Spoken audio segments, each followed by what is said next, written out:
യൂഗോസ്ലാവിലെ ആൻഡ്രിയാറ്റിക് കടൽത്തീരത്തുള്ള ഒരു പട്ടണം. അവിടുത്തെ ഒരു ഉത്തമ കത്തോലിക്ക കുടുംബത്തിലെ കുടുംബനാഥനാണ് നിക്കോളാസ് ബൊജാഷ്യോ. ഡ്രാണാഫിൽ ബെർണായിയാണ് അദ്ദേഹത്തിൻ്റെ ഭാര്യ. ഉറച്ച ദൈവവിശ്വാസമുള്ളവരായിരുന്നു ഇവർ.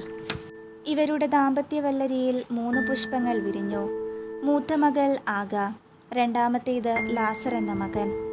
നിക്കോളാസിനും ഡ്രാണാഫിലിനും ജനിച്ച ഇളയ സന്താനമാണ് ആഗ്നസ്. 1910 ആഗസ്റ്റ് 26 വെള്ളിയാഴ്ചയാണ് അവൾ ജനിച്ചത്. വളരെ സന്തോഷഭരിതമായിരുന്നു ആഗ്നസിൻ്റെ ജീവിതം. അമ്മയുമായി വളരെ അടുത്തും സ്നേഹിച്ചും കഴിയുവാൻ കൊച്ചാഗ്നസിന് കഴിഞ്ഞു.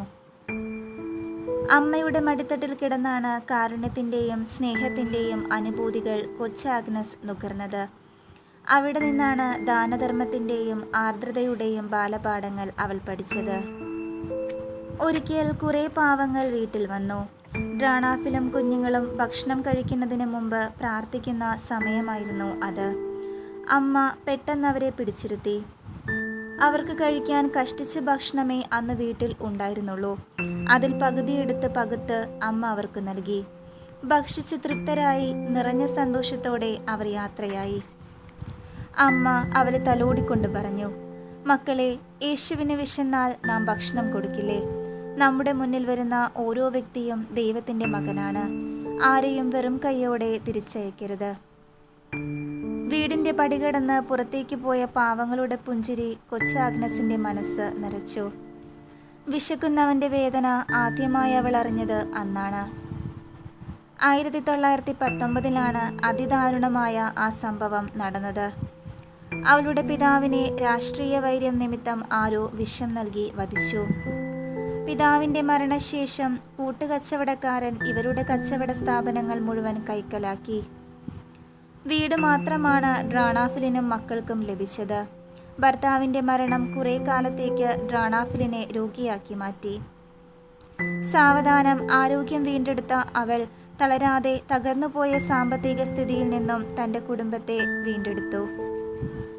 എംബ്രോയ്ഡറി ചെയ്ത തുണിത്തരങ്ങൾ വിൽക്കുന്ന കച്ചവടം ചെയ്ത് അവൾ തൻ്റെ 3 മക്കളെയും വളർത്തി. കൊച്ചുനാളിൽ പഠിക്കുമ്പോൾ പാവങ്ങളുടെ ചിത്രമായിരുന്നു ആഗ്നസിൻ്റെ മനസ്സ് നിറയെ. തനിക്കുള്ള ഉടുപ്പുകളും ഭക്ഷിക്കാൻ ലഭിക്കുന്ന ഭക്ഷണ പദാർത്ഥങ്ങളും പാവങ്ങളുമായി പങ്കുവെക്കുന്നതിൽ അവൾ സന്തോഷം കണ്ടെത്തിയിരുന്നു. ആയിടയ്ക്കാണ് ഈ കുടുംബം ഫാദർ ജാംബ്രക്കോവിക് SJ എന്ന വൈദികനെ പരിചയപ്പെടുന്നത്. അദ്ദേഹത്തിൽ നിന്ന് കത്തോലിക്ക സഭയിലെ പുണ്യവാളന്മാരുടെയും മിഷണറിമാരുടെയും ജീവിതത്തെപ്പറ്റി അവൾ മനസ്സിലാക്കുകയും അതുപോലെ അന്താരാഷ്ട്ര സന്യാസ സഭയായ ലൊറേറ്റോ കന്യാസ്ത്രീകൾ ബംഗാളിൽ പ്രവർത്തിക്കുന്നുണ്ടെന്ന് ആഗ്നസ് മനസ്സിലാക്കുകയും ചെയ്തു.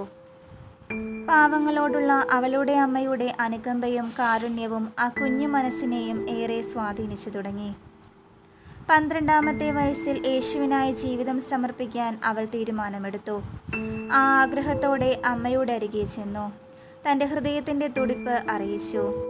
എന്നാൽ ആ സമയം അമ്മയിൽ നിന്ന് അനുകൂലമായ മറുപടിയൊന്നും ലഭിച്ചില്ല. എന്നു മാത്രമല്ല, അമ്മ അത് കാര്യമായി ഗൗനിച്ചുമില്ല. അവസാനം ഇങ്ങനെ പറയുക കൂടി ചെയ്തു, ഒരു തീരുമാനമെടുക്കാനുള്ള പ്രായവും പക്വതയും ഒന്നും നിനക്കായിട്ടില്ല. എങ്കിലും ആഗ്നസിൻ്റെ മനസ്സിൽ ഒരു സിസ്റ്റർ ആകണമെന്നുള്ള ആഗ്രഹം ശക്തമായി വളരാൻ തുടങ്ങി.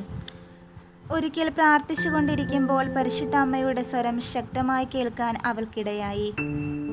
അതിപ്രകാരമായിരുന്നു: നിന്റെ ക്രിസ്തുവിന് വേണ്ടി സർവം പരിത്യജിക്കുക, ജീവിതം സമ്പൂർണമായി സമർപ്പിക്കുക, സന്യസ്ത ജീവിതത്തിൽ പ്രവേശിച്ച് ബംഗാളിൽ സേവനമനുഷ്ഠിക്കുക. തൻ്റെ ആഗ്രഹത്തെയും തീരുമാനത്തെയും ഉറപ്പിക്കുവാൻ പരിശുദ്ധ അമ്മയുടെ സന്ദർശനം സഹായകമായി. തൻ്റെ ആഗ്രഹം കൽക്കട്ടയിലെ ജെസ്യൂട്ട് മിഷണറിമാരെ അറിയിക്കാൻ അവൾ വെമ്പൽ കൊണ്ടു. അവരാണ് അയർലൻഡിലെ ഡബ്ലിൻ ആസ്ഥാനമായി പ്രവർത്തിക്കുന്ന ലൊറേറ്റോ സന്യാസിനി സഭയെക്കുറിച്ച് പരിചയപ്പെടുത്തിയത്. അന്നു മുതൽ ലൊറേറ്റോ സന്യാസിനി സഭയെ സ്വപ്നം കണ്ട് പ്രാർത്ഥിക്കുവാൻ അവൾ തുടങ്ങി. പക്ഷേ ഒരു ഭാരപ്പെടുത്തുന്ന ചിന്ത അവളെ അലട്ടിക്കൊണ്ടിരുന്നു. തന്നെ കഷ്ടപ്പെട്ട് വളർത്തിയ, തന്നെ ഏറ്റവും അധികം സ്നേഹിക്കുന്ന അമ്മയെ വിട്ട് എങ്ങനെ ഇന്ത്യയിലേക്ക് പോകും? ഒടുവിൽ ദൈവഹിതത്തിന് കീഴ്പ്പെടാൻ തന്നെ അവൾ തീരുമാനിച്ചു. അമ്മയ്ക്കു വേണ്ടി ഒത്തിരി പ്രാർത്ഥനകളും ഉപവാസങ്ങളും നടത്തി. ആ പ്രാർത്ഥനയുടെ അവസാനം ശക്തമായ പ്രേരണ കിട്ടിയ ഒരവസരത്തിൽ അമ്മയുടെ അരികെ ചെന്നു. തൻ്റെ ഹൃദയത്തിൻ്റെ ഇംഗിതം അമ്മയെ അറിയിച്ചു. മകളുടെ തീരുമാനം മനസ്സിലാക്കിയ അമ്മ അവരുടെ മുറിയിലേക്ക് കയറി കതകടച്ചു. മണിക്കൂറുകൾക്ക് ശേഷം പുറത്തു വന്ന അവർ മകളുടെ നെറുകയിൽ ചുംബിച്ചുകൊണ്ട് ഇപ്രകാരം പറഞ്ഞു: പരിശുദ്ധ അമ്മയുടെ കൈ പിടിച്ച് കർത്താവിൻ്റെ കൂടെ നടക്കുക. നിന്റെ ജീവിതം അവന് സമർപ്പിക്കുക. ഒരിക്കലും പിന്തിരിയാതെ അവൻ്റെ വെളിച്ചത്തിലേക്ക് നടന്നെടുക്കുക.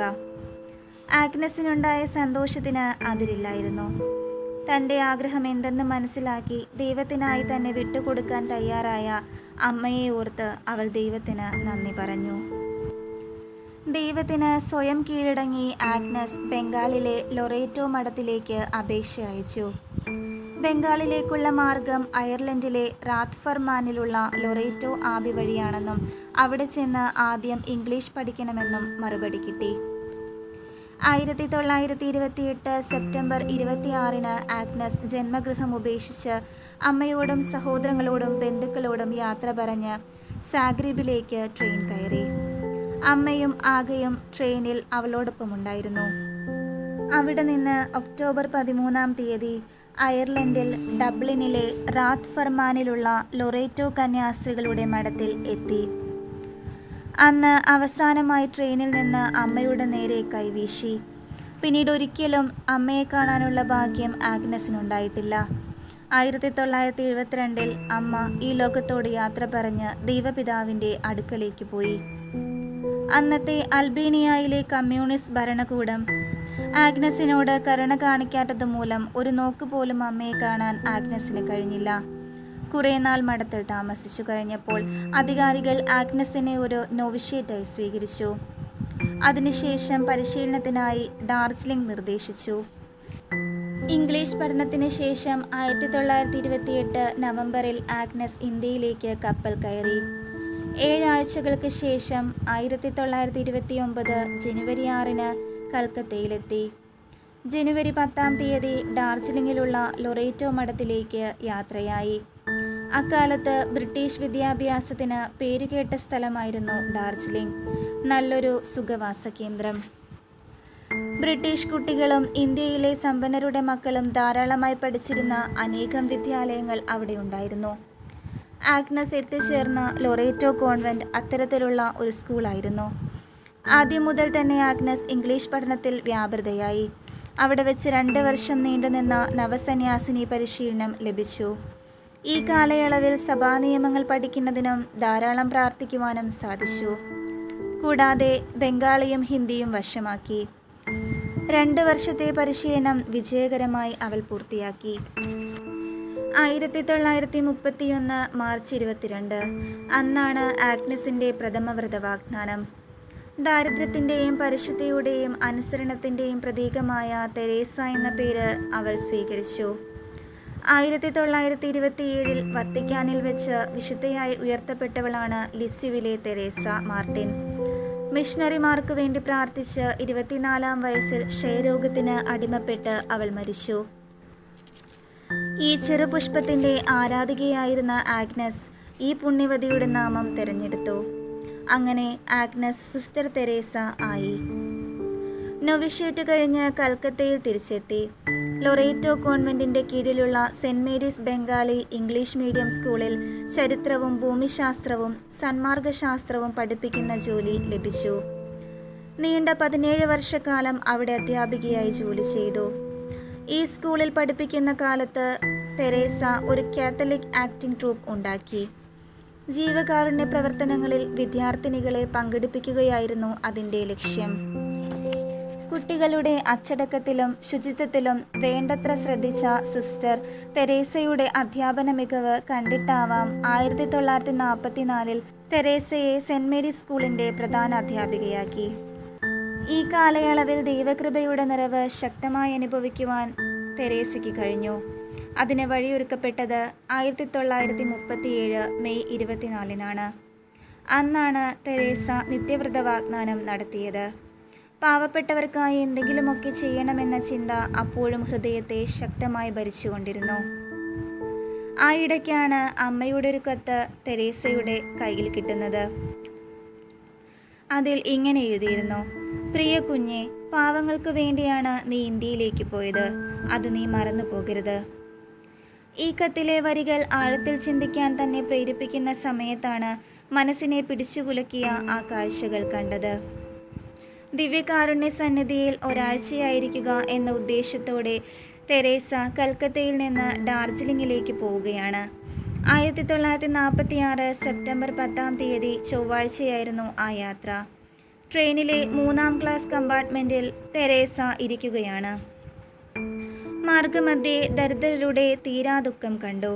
സ്നേഹിക്കാനോ ശുശ്രൂഷിക്കാനോ പരിചരിക്കാനോ ആരുമില്ലാത്തവർ, വഴിയരികിൽ കിടക്കുന്ന അനാഥർ, അശരണർ, രോഗികൾ, വൃദ്ധന്മാർ, ജീവൻ നിലനിർത്താൻ എച്ചിൽ കൂനകളിൽ പട്ടികളോട് പിടിവലി കൂടുന്ന കുട്ടികൾ, പകലന്തിയോളം ഭിക്ഷയാചിക്കുന്ന യാചകർ, തണുപ്പകറ്റാൻ പോലും വസ്ത്രമില്ലാതെ അന്തിയുറങ്ങുന്ന അശരണർ, അല്പസമയത്തെ ഭോഗസുഖത്തിൽ നിന്നും ജന്മമെടുത്ത അനേകം ചോരക്കുഞ്ഞുങ്ങൾ.